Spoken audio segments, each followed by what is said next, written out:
Because I think it has core values to it. I think it knows what it is. And as long as you keep to those core values, you can tweak it and change it and move it as life moves on and taste moves on. But if you always remember what it's really about, the heart of it is, then I think you can survive. If you lose track, if you become, say, obsessed with CGI or stuff like that, or it becomes too violent, or it loses its sense of humor, or it loses the girls, all that. I think what hands it on from generation to generation is that you know what you're going to get. You'll get it. It won't repeat itself, but it'll be the same sort of thing. And there's a comfort zone about it, that the father can take his children and they will remember it, and those children will take theirs. So since the recording of our The World Is Not Enough review episodes, we received the sad news, of course, that the director of that film, Michael Apted, had died early in the new year. And we've just got some guests here back on the podcast just to sort of reflect on his career and reflect on the film itself again in the light of his sad death. And of course, two of the guys with me, Harry and Chris, they weren't actually on the review episode, so they'll be giving us their thoughts on the film itself too. Good evening, chaps. Good evening. Good evening. Sad news, obviously. Michael Apted, a very distinguished career in cinema as a film director and a TV director as well. Chris, you've been a fan of him from the start in terms of chronologically the work he did with the Up series on TV. Outside of the Bond franchise, he's a very important kind of filmmaker. The fact that he didn't direct 7 Up, but he directed everything that followed.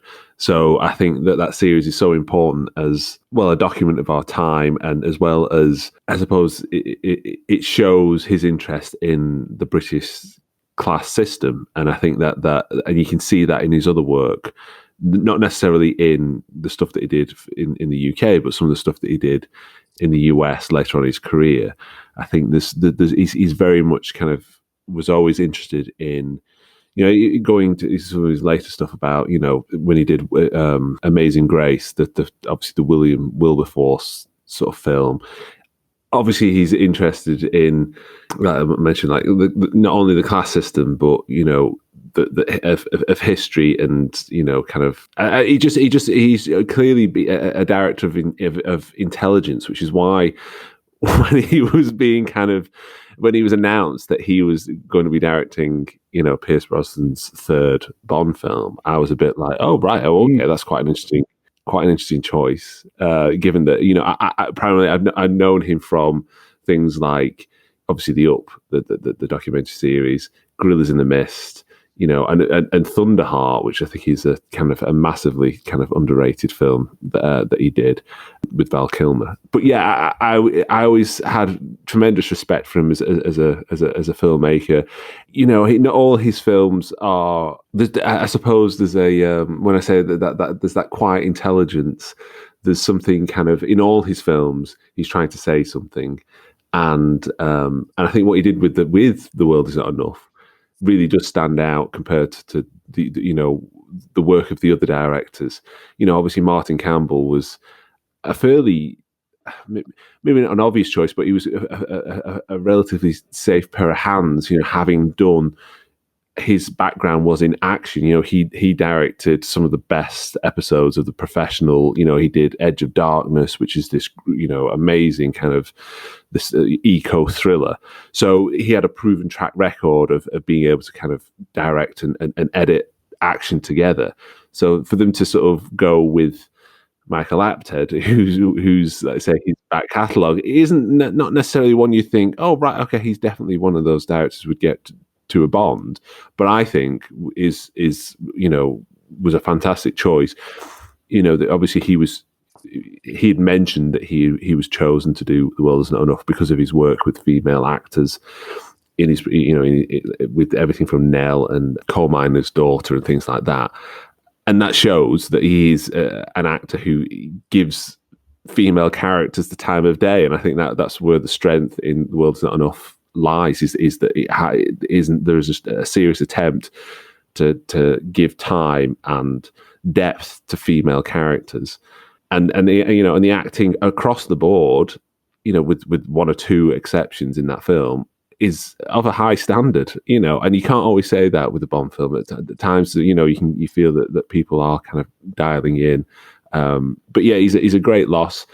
Enigma, another great kind of thriller, and obviously another fantastic John Barry score. But yeah, a great loss to British and as well as American kind of cinema. I think he was obviously chosen for that extra touch. I know Pierce Brosnan didn't have quite the pull with the producers that Daniel Craig now has, but I think he wanted to get a bit more gritty and a bit more character driven, and therefore he was a good choice for that, Michael Apted. And of course his wife, I think we mentioned in the episode that his wife is a screenwriter, and she was sort of brought in for some uncredited rewrites, particularly with the female characters. So I think that's certainly weighed into the final product. Just going in terms of recently, there's been a poll of polls on the Bond Twitter community, and The World Is Not Enough came 18th, which is actually quite low. So that's like 3/4 of the way down, isn't it, really? And John, in the review again, will champion this film as one of his, I think he's got it in his top 5. So there is a growing tendency among Bond fans to really rate this film. Before, it used to be sort of seen as GoldenEye plus the rest, didn't it? And then Die Another Day is even worse. But I think now it does seem to be getting a lot more prominence as his second best film. I think Michael Apted has had a lot to do with that. Harry, just going to you now. You've seen Amazing Grace, I assume, but I admit we haven't seen an awful lot of Michael Apted's other films.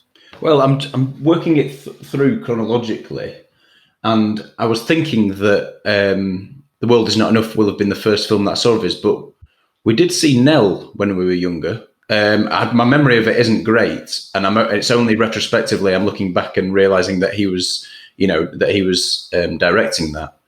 So really, for me, The World Is Not Enough was my entry point for his films, and to really first get to know his name. But even so, I've since seen Amazing Grace. We saw that at the cinema, didn't we? And that was a wonderful film. Yeah.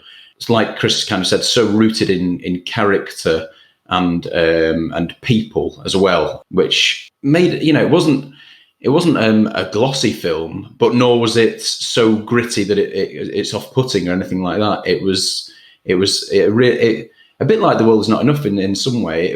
It's somewhere in the middle, and not in a middle of the road kind of way, but he pitches it in a perfect way where he's addressing fairly deep issues, but in an ambitious way that's actually open to an audience. I think it was a 12, wasn't it? Amazing Grace. It's for that age, and I've seen Gorillas in the Mist as well, and I enjoyed that too. And again, at the heart of it, you've got character, and as Chris has said, following Dan Fosse, a female story, female centric, which is really interesting. And I think I liked The World Is Not Enough at the time, and then there will have been years of not seeing it, and I'm not on this episode to review it, but I've watched it in advance of the review because I'm looking forward to hearing what you guys say. But I can certainly what you've said chimes, Tom, in that it's like I'm ready for it now. Kind of The World Is Not Enough. I understand it more. I can get to the heart of it more. I can see its values more, and I think all those things come from Michael Apted. Actually, it's not from necessarily an amazing set piece that's memorable. It's not necessarily from a significant gadget like that, but it's actually from all the things that are very Michael Apted in terms of the character as an ensemble, all the actors, and like Chris said, getting really good performances from the actors. And although that might not have been as striking as GoldenEye at the cinema, you are left with a very, very good film with a spy at the centre of it that's globe-trotting, and at the same time quite local and based around the characters. So I think you'd have to say all those things come from Apted. And I'm wondering if he's done it in a way that no other Bond director has. He's been really creative and unique in the stamp that he's left on the Bond franchise. When he came on board, I know he said, well, I've never really done an action film, never done anything like this before. But the good thing with joining the Bond franchise is, there's just a team who've been doing it for decades. So you can just sort of sit back and let them teach you and learn on the job. And I think that might have helped him focus more on the things he was good at. whilst the second unit can be getting on with the set pieces. Of course, he still has an awful lot to do in setting them up and the editing, the shots with that, because I think he's quite highly involved with the edit too. Yeah, just going back to what you said about his touch, I think in the episode as well, we discussed that Purvis and Wade, they needed Rainey in, and I think Apted said as much, really, because they perhaps are more ideas men, not the best at actually carrying through to the final script. And I know they had Bruce Fierstein, who was accredited as another screenwriter on it, who, of course, helped with the GoldenEye and Tomorrow Never Dies scripts. But it's Apted who is the one who's reining it in, like you say, and I think it does show. And I think it will be a Bond film that grows in reputation over time. I was a little bit kind of disappointed with its placings in the, those overall rankings. That might have been where I'd have put it pre-revisiting it and doing it for the review. But yeah, I of course, I talk a lot about it, and we talk a lot about it in the review in terms of it sort of growing on us and finding a new appreciation for it. I think it's when it came along, it came after two pretty barnstorming action films in GoldenEye and Tomorrow Never Dies, and then it's a bit of a left field choice, as Chris and Harry have mentioned. If you look at his back catalogue, World Is Not Enough is the odd one out. It's not that the other films are the odd one out, you know what I mean? But I think it works really well, and I think the end result is one of the strongest female characters that we've seen in a Bond film.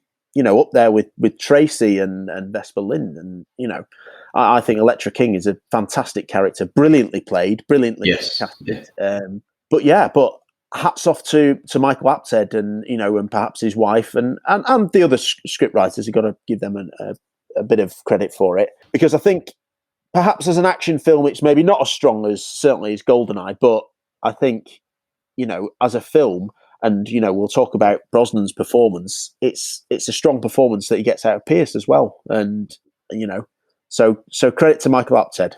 Chris, I can't quite remember now where you had it in your personal rankings, but I know that you do think quite highly of it compared to some of the early reputation that it had over the first few years. Yeah, I could never understand why it's not more kind of highly regarded, because it's, I suppose you could argue it's the kind of slippery slope of having being part of the story as opposed to, kind of sending him off, Bond off for his kind of mission.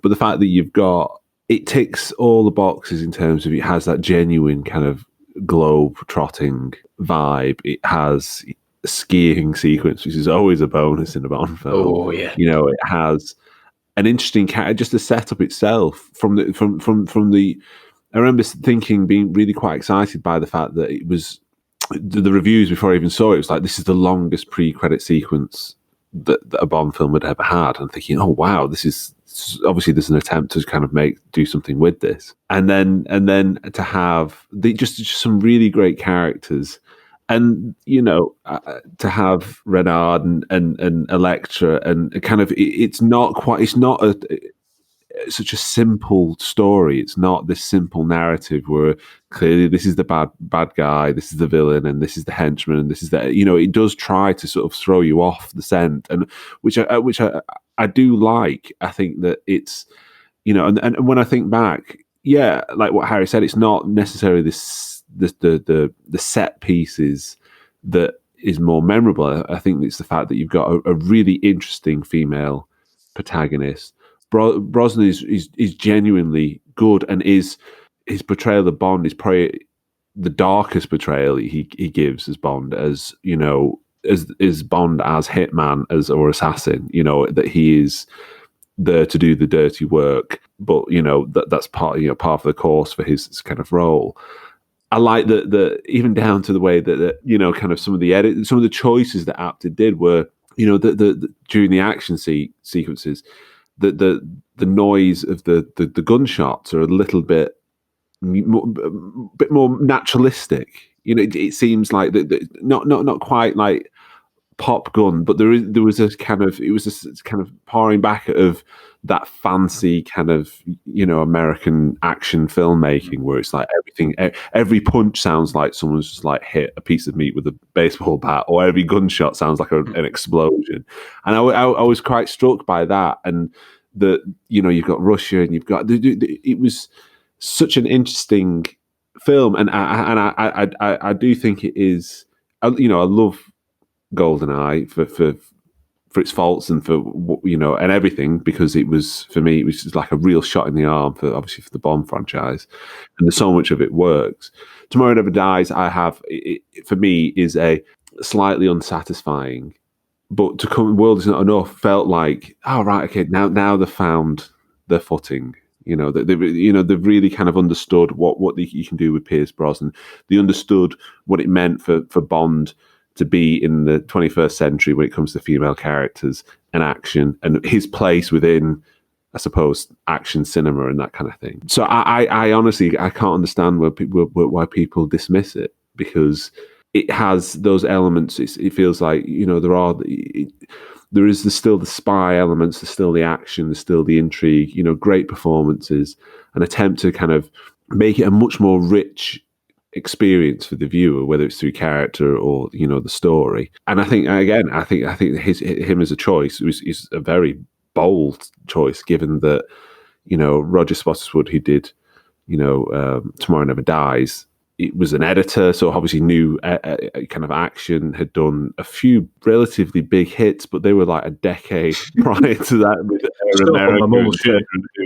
some of like the classic, yeah. So it was kind of, for him, it was kind of, I always thought that he was an odd choice, but kind of made more sense than Michael Apted. But then he went on and did, you know, he did one of the Narnia films.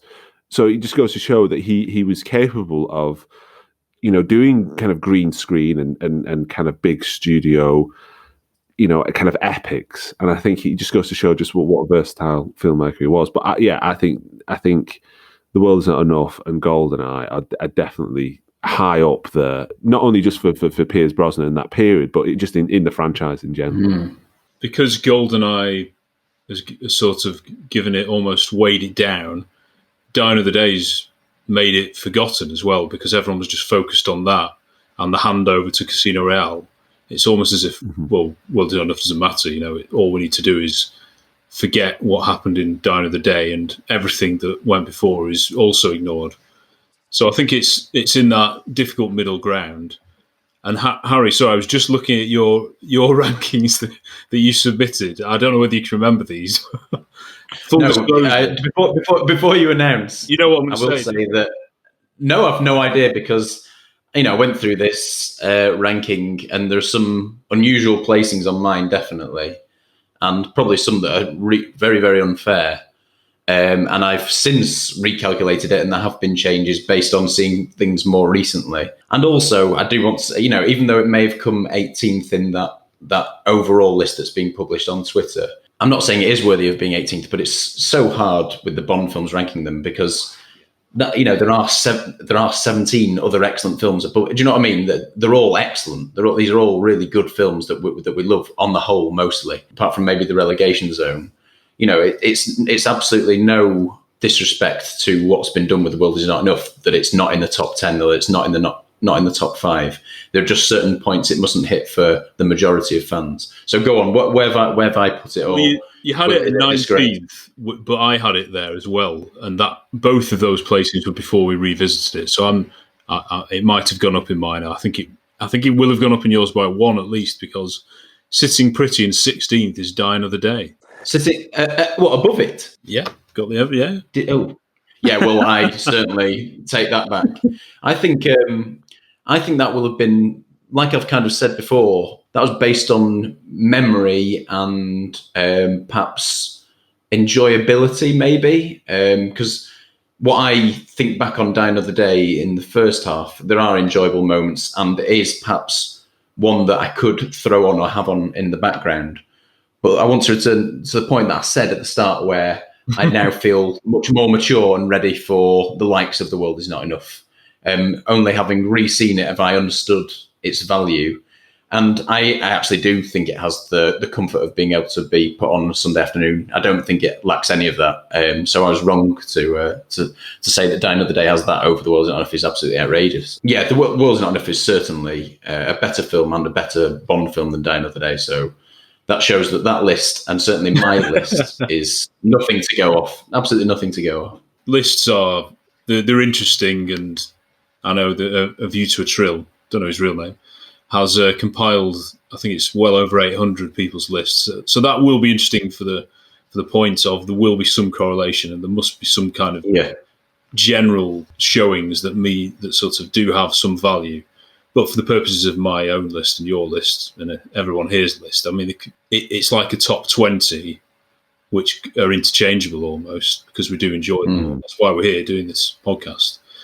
Some, of course, we're not as keen on, and we have different ones we're not as keen on. It's almost growing up. It was sort of like good at the time because we love Pierce Brosnan as Bond. There was a new one out. Let's watch that when it's on the cinema and watch it on DVD and maybe watch it again. And then it's like, right, that's it, done now. And it's sort of gone by the wayside of rewatchability in some ways, like you say, Die Another Day, because it's so silly and you can just leave your brain at the door in many ways. It's easy to pop on, but The World Is Not Enough demands a bit more of the audience. Yet I do still think it's quite good fun, and I think that reputation for being a bit flat and boring that it has, it isn't fair on a rewatch. Yeah, I completely agree. Like I've said, I think it is. That rewatchability thing is what I thought Die Another Day might have over The World Is Not Enough, but I'm wrong on that. Because I think The World Is Not Enough. Although I think it is complicated in parts, it is something that you can watch fairly casually and enjoy and get into. But I do think perhaps at the time as well, maybe this is because of the age you're at, you'd watch a Bond film and you'd be looking forward to the next one coming out. You wouldn't spend time soaking up a film so much. Like you say, it comes out of the cinema, you get it on video, you watch it a few times, and by that time, the next one's not far off. So you don't actually, back then you didn't actually have the time to really stew over a film. And that's what this podcast is giving us the chance to stew over them. And The World Is Not Enough is one that stews very, very well. Whereas, there are other Bond films that the more time you spend on them, they fall apart more. But I think the more time you spend on The World Is Not Enough, it actually increases in stature and in respectability, how respectable it is in everything it does. And I do think it's, it could quite easily have followed the route, like Chris was saying, after Spotters would, just keep getting a kind of action director, keep following that pattern, keep it fairly, generic. But they picked someone very boldly. They picked Apted, and they, in doing so, he has made his mark on the franchise.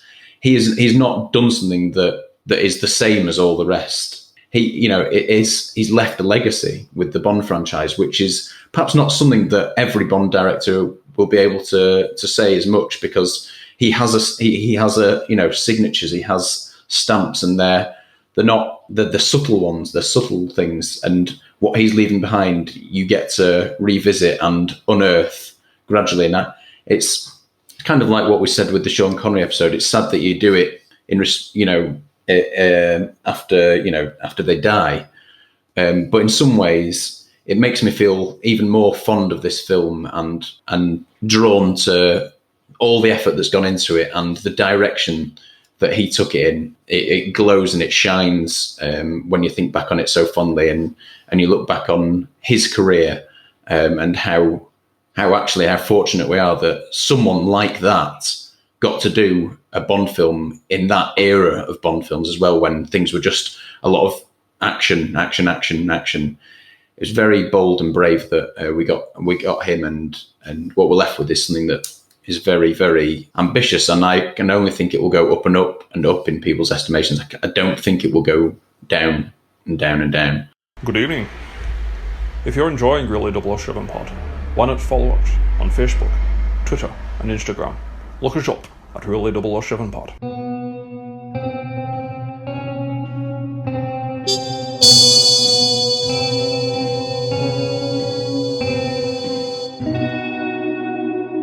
It was a left field choice in terms of a British character director doing an action film. I mean, let's be honest, even though the producers were perhaps taking a risk then, they've almost seen that, the success of The World Is Not Enough with such a director, and they've actually done it again and again, haven't they? Because arguably Quantum of Solace with Mark Forster, I don't know whether he'd done any action before that. And then certainly with Sam Mendes, and I know we do talk about that in the Skyfall episode because there are such similarities between these two films in terms of the plot. And again, I don't know, someone who's got a good reputation in that character-driven drama, like Michael Apted and Sam Mendes. You know, hadn't the phrase goes, hadn't so much as directed a paper bag of action, then just sort of given this massive film. And I mean, we will argue which we think is more successful. But just turning to you, Matt, there was a sketch, I think it was going around Twitter, and it was the Mr. Bean, I think it was the first ever episode of Mr. Bean where he's just basically copying. He can't remember. I think he's attempting the wrong question paper. And the guy next to him is really cocky and he's sort of going for it, knows all the answers. And Mr. Bean, the whole sketch is just him finding different ways to copy him. And someone on Twitter had sort of put, you know what's coming. They put the words over the guy who was doing the test, Michael Apted, and then the guy copying Mr. Bean, they'd put Sam Mendes over. But I mean, there is some truth in that, surely, isn't there? I was actually going to say, and I think we do discuss these things a little bit in the episode, and relating it to those rankings again, you know, this has come 18th, and then Skyfall is 6th, and then Casino Royale, I expect, we don't know the winner yet, but I think it'll be right up there. And I think there are elements that have been taken from both, and you know, it's particularly because of Die Another Day, it's been seen that the Craig era is like this whole new, refreshing, incredible, so different to the Brosnan era. But you know, just 2 films before Casino Royale, you've got this really interesting female character who kind of manipulates men. You know, I'm not saying there's like some similarities, a few with like Vesper and her storyline, and also the motivation being something other than like wanting to conquer the world because you're evil and things like that, which, you know, I do normally enjoy, but sort of slightly different motivation, particularly for Renard and also Electra. And then, yeah, Skyfall has a lot of things that are pretty similar to The World Is Not Enough. Yet, The World Is Not Enough seen as just a, I don't know, boring, generic, no, doesn't really work type action film. And, you know, Skyfall's being seen as this great, incredible Bond. You know, I don't know. I think people just absolutely love it and think it's not just a really good film, but a really good Bond film. And so I think it's a little unfair that The World Is Not Enough gets left behind and those 2 Craig films get absolutely, they get so much love.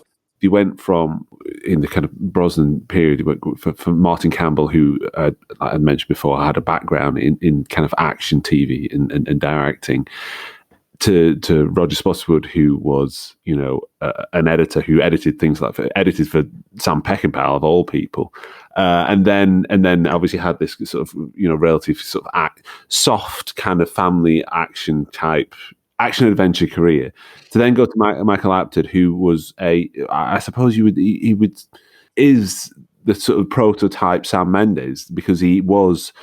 Not. I don't want to. He's not a darling, but he, you know, had come from a background in documentaries, in highly regarded, award-winning films. But and I think this is the problem with what happened when they asked Mendes to come on and sort of take over that, which was, we'll have someone who can sort out the action. Second unit will do all the action. But the problem is, up until World Is Not Enough, that was Vic Armstrong. And he's an exceptionally good second unit action director who he was Lazenby's stunt double, had been, you know, had literally gone through the ranks of second unit action through all the Bond films. So when it came to, you know, Casino Royale, which was this kind of, you know, obviously let's get Martin Campbell back, safe pair of hands. He understands action, and I think that's the thing that Apted did really well, is that he had the confidence to be able to like go, right, okay, I know what we're shooting here, and I will give the coverage and we'll be able to edit this seamlessly with the action that Armstrong is kind of shooting as well. But when it came to Mendes, he was shooting his thing with his, obviously highly regarded cinematographer, and it just didn't match. It didn't kind of gel. And I think that you have to have an understanding of action, even though you are dealing with your job as the filmmaker, or rather the director, day to day, is to deal with the actors, the setup, and everything else that goes with it. But you have to have an understanding of how things cut together. And I think that's where Mendes was kind of lost out. But I think that's where Apted did understand that. And I think that he understood filmmaking probably more than Mendes. Obviously, he had spent an entire, had like 20, 30 years of making television in one form or another, or films, so understood how to construct something. This is what Skyfall is Mendes' sixth film. So there's still that for him. He's still learning, and I think that what they really need to do is, if Bond carries on, is you have to choose: do we need to get a prestigious actors director, but then have a really solid second unit director who can do all the action, or someone who actually understands kind of both those things? And it just goes to show what a great job Apted did with The World Is Not Enough, which takes both.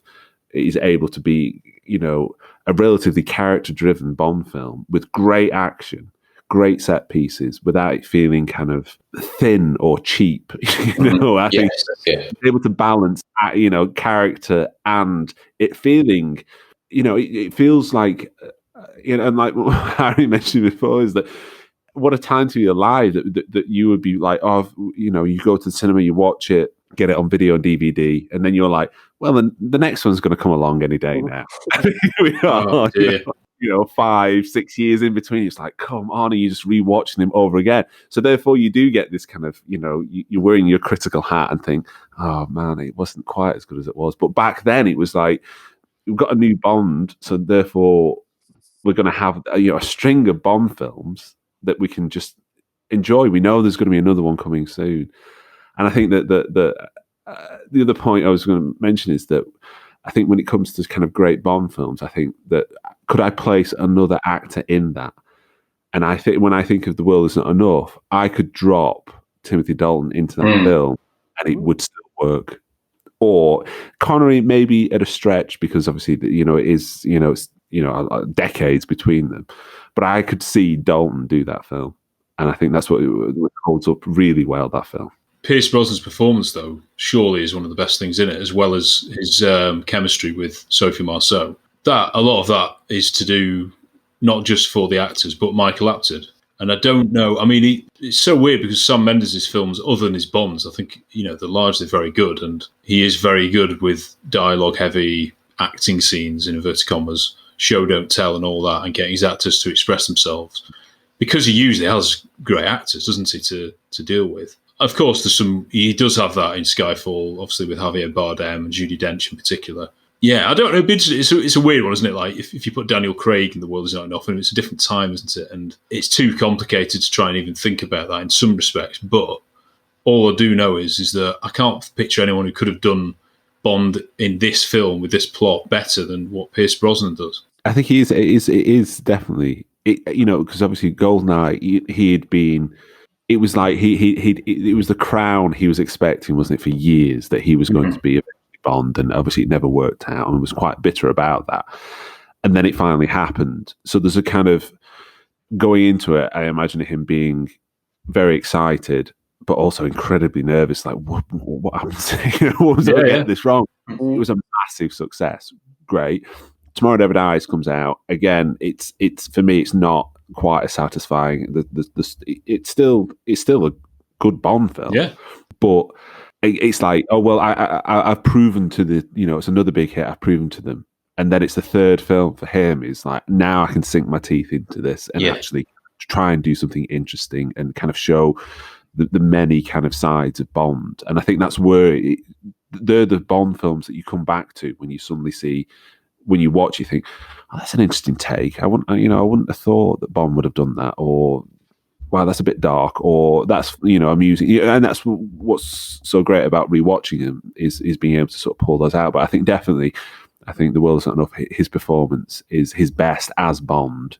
Not necessarily, I'd argue that maybe GoldenEye is a better Bond film, but it's pretty close, I think.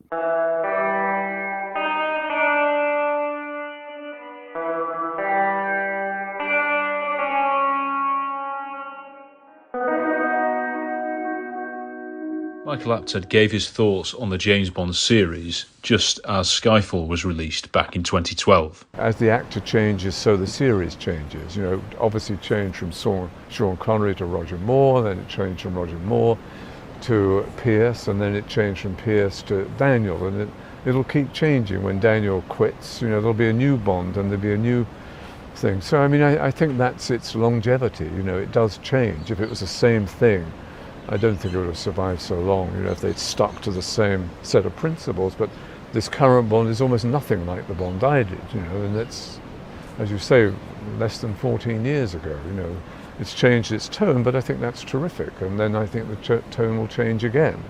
It's pretty tough, isn't it, for someone to sort of come in like Michael Apted and they're told, sorry, you've got to have this in, you've got to have that in. And the producers required far more essential elements in inverted commas at the time, didn't they, than they do now, compared to, like, by the time Skyfall came out, Sam Mendes was even able to make decisions such as, oh well, we won't have the gun barrel because it doesn't really mix with that opening shot of Bond, and I want that in. You know, I mean, there's no way that at the time, and it's a good job because we get a great gun barrel sequence with Pierce Brosnan for this one.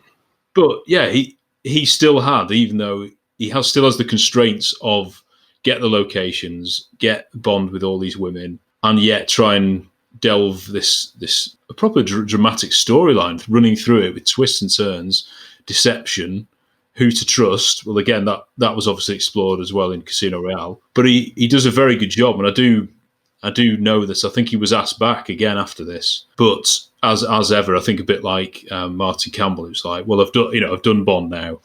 My wings are free. I know I can do it. I'll move on to do something different, and I'll do something else. He's left that legacy, at the very least, of Bond films no longer being sort of strapped by total convention and being allowed to give the film to someone with a bit more oomph in terms of the dramatic scenes without sort of ruining, I keep using this phrase, the Daniel Craig films often throw the baby out with the bathwater and they forget what we love about Bond in doing so. But World Is Not Enough, for me, doesn't do that.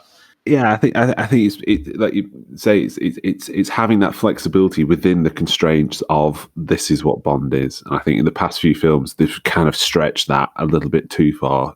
For maybe not everyone's, you know, agrees with that or not. But I think with this film was him attempting to do something, but knowing I've got to hit these marks and we've got to do this sort of stuff. But let's not do it kind of knowingly with a wink, kind of let's just do it and let's just get on with it. And at the end of the day, it is a Bond film.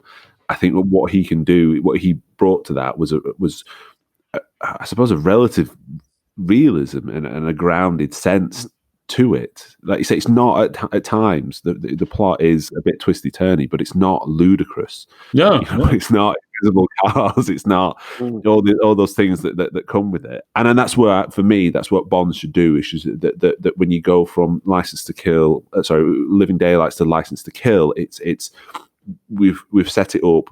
We've we've molded it to the actor and the time, but we're still within that kind of, you know, the rules of a Bond film. The next one, we can stretch it a little bit, but we still have to fit within those parameters. And I think that for me, that's what makes those films exciting and interesting, is where you feel that, oh, right, you can see, you can imagine those directors arguing, you know, with, you know, Broccoli and Wilson about, I want this to happen, I want Bond to do this, or I want this female, you know, these characters for this to happen. And I think that's what you, I suppose, until Mendes, that's what you signed up for. There was no final cut. You were essentially a hired hand. You would direct the actors. But everyone else, it was that kind of cottage industry where you had often the same editors, occasionally the same cinematographers, you know, same production designers and that kind of thing. And you were kind of came in. It was almost like its own mini kind of studio system. And I think that when Mendes came along, him being a very acclaimed director, that they went, okay, well, now you can do whatever you want. we can give you that even more leeway, even though who doesn't want the gun barrel sequence? I can't understand. This is what I'm here to watch. This is why I'm watching a Bond film, is for those moments. Yeah, and just to link to that, I like you said, it was at a time where the directors worked within the parameters, within the constraints and the pressures, and I just really get the impression from the film that Apted did that so with real humility and gracefully, not in any kind. There's nothing where his direction is pointing back to him, and he's not wanting to catch the audience's attention with anything that's craftily directed. The story is very much first. The characters are first. Whereas, so much so that it gets to the point where almost like a good referee is one that you don't notice. It's so well directed that you're not thinking about the director whilst watching it. And I think for some reason it ends up being a bit of a shame that because he's not got the recognition that he's deserved. Because in many ways, as we've said, it's as a precursor to Skyfall. You can say The World's Not Enough was ahead of its time, and audiences weren't ready for it. Me being one of those, it's only latterly that I've understood it and appreciated everything that goes into it. It's really good that we have this chance to recognise what Apted brought to that film that we might not have otherwise delved into as much. But I'm sure the episode ahead will unpick it a lot more. I like how anonymous Apted is in the direction in many ways, how invisible he is in the whole thing. It's worth remembering, of course, that even though Skyfall made $1 billion or whatever, World Is Not Enough was the biggest Bond in terms of box office when it came out. It kept getting bigger and bigger. The Brosnan ones, the box office got better and better, and I think he's pretty much the only one who's done that in his term. It's more like what you're saying, Harry, it's more the legacy that seems to have been forgotten compared to Skyfall. Even though Skyfall's only 8 years old, its legacy is obviously more intact at the moment. I watched License to Kill for the millionth time recently. One of the things that sort of hit me about that was it is a genre action film. There's so much action in it. Yet, John Glenn was able to put a really good character story with not only, obviously, the revenge of Felix and Della, but the Bond and Sanchez one-upmanship trying to outdo him and, kill him from within just a proper action film. And I think that's something that's what we want.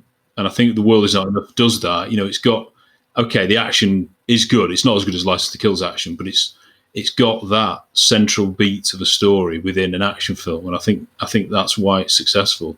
I think it ticks loads of boxes, actually, really.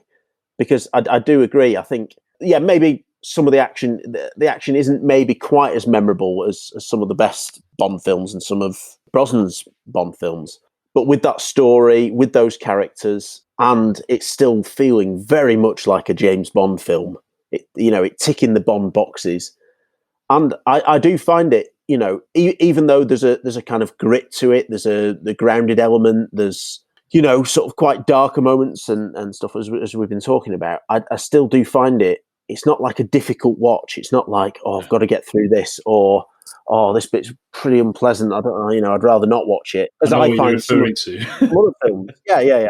So I think to marry all those elements together, I'm not saying it's perfect. I'm not saying it's a flawless Bond film. When we do the review, there are things that we maybe point out could have been better, or might, things that don't quite work or whatever. But it's not an easy thing to get perfectly right. And I think as time goes on, I've appreciated this more, and I think I and many of us will continue to appreciate this film for all those things.